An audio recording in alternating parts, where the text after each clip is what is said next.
आकार समिति थी जिसमें मुझे मुख्यमंत्री जी ने और सरकार ने जो बतौर चेयरमैन जिम्मेवारी थी, मेरी पार्लियामेंट सदस्य थे, श्याम सिंह राणा विपुल गोयल सदस्य थे और होम सेक्रेटरी सदस्य थे। हमने रेगुलर मीटिंग की है। लगभग मैं कहता हूँ 75 से 80 दरखास्त हमारे पास आई थी। कुछ गांव को तो हमने जो 40-40, 42 किलोमीटर सब डिवीज़न दूर पड़ते थे, जिला दूर पड़ते थे, उनको भी पहले सरकार से मंजूरी हमने रिकमेंड करके भेज दिया, सरकार ने उनको कर दिया है।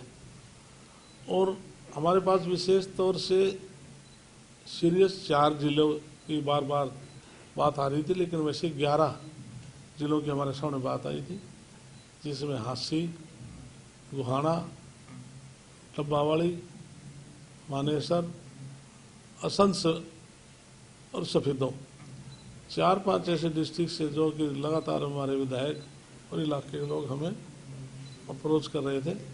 तो उसमें अप्रोच की कोई बात नहीं, उसमें क्राइटेरिया तय था कि जो सब डिवीज़न बनेगा उसमें कितनी तहसील होनी चाहिए, सब तहसील होनी चाहिए, जो डिस्ट्रिक्ट बनेगा उसमें कितने डिवीज़न होने चाहिए, उसे एक क्राइटेरिया था।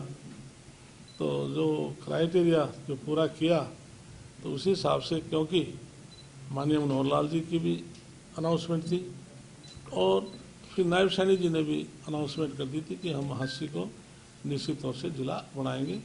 तो हमने उसमें नारनौंद और हांसी 2 विधानसभा को लेकर के 97 विलेज की हमने उसको जिला बनाया है।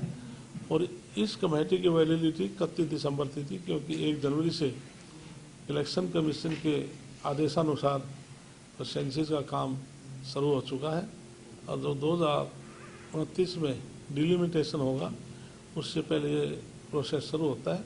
इसलिए इलेक्शन कमीशन कब हमें इजाज़त देगा कि दोबारा से, क्योंकि जब डिलिमिटेशन होता है उसके बीच में किसी भी इलाके को, गांव को उसमें तब्दील किया जा सकता है, वो तब सरकार वो करेगी जब इलेक्शन कमीशन हमें डायरेक्शन देगा। अब वो कमेटी अस्तित्व में है या नहीं है? उस कमेटी की वैलिडिटी 31 दिसंबर तक की थी, लेकिन वो सरकार उसके बारे में आगे फर्दर कोई नोटिफिकेशन करेगी या क्या करेगी तो ये माने कि जब ये 2029 में परिसीमन पूरा होगा उसके बाद ये नए जिले या उपमंडल या जो भी बनना है तब बन पाएंगे? नहीं, इसके बाद जब भी कोई नया परिसीमन बनता है उसमें रिटायर्ड जज को, हाई कोर्ट जज को लगाते हैं।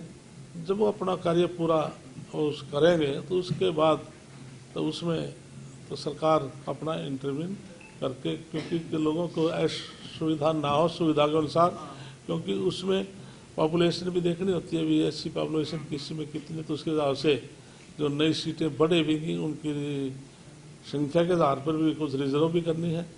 और कोई छोटा ना बने, कोई बड़ा ना बने। जो बड़े, जब जैसे फरीदाबाद है, गुड़गांव है, उसमें 2.5-3, 3.5 लाख वोट हैं, तो नेचुरल है तो उनमें सीट बढ़ेगी।